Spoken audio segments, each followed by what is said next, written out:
So my paper is concerned with a puzzle.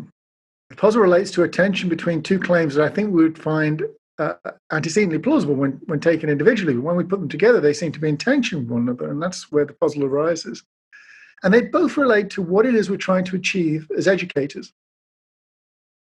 On the one hand, it seems to me and to many people that what we want to achieve as educators, or one thing we want to achieve, is to give our students self-confidence.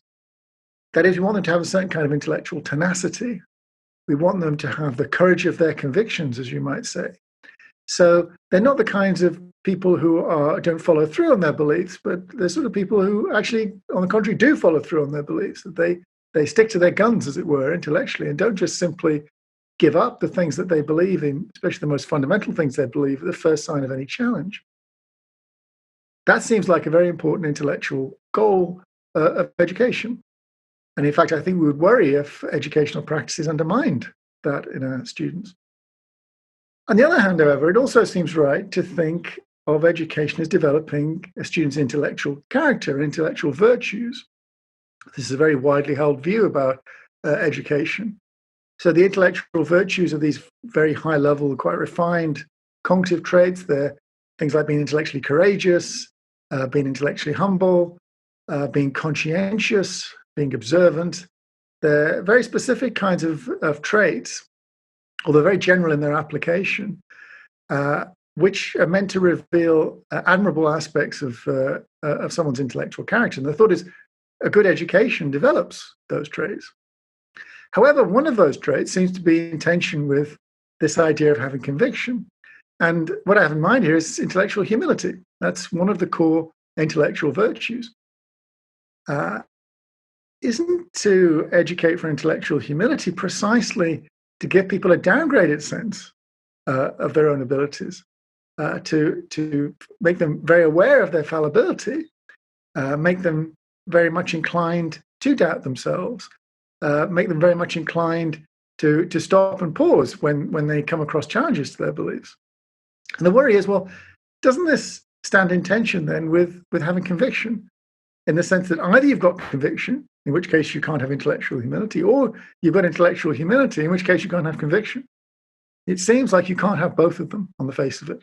And if you can't have both of them, then you can't educate for both of them either. It means that as educators, we need to make a choice between the two. Either we give our students conviction, or we give them the virtues, and thereby the virtue of intellectual humility. We can't give them both. I think this is a mistake, and that's what I try and show in the paper. But I think understanding why it's a mistake involves unteasing some of the ideas that get built into these two notions of having conviction on the one hand and being intellectually humble on the other. So having conviction, I think, isn't to be understood as simply being dogmatic, for example. It should be understood rather differently to that. But even more important, I think intellectual humility is not to be understood as having a downgraded sense of oneself. Having a downgraded sense of one's intellectual self, in the sense of having a downgraded sense of one's cognitive abilities and one's cognitive achievements. I think actually it involves having a very accurate sense of one's cognitive abilities and cognitive achievements. I think, that kind of accuracy can be compatible with being aware of one's fallibility.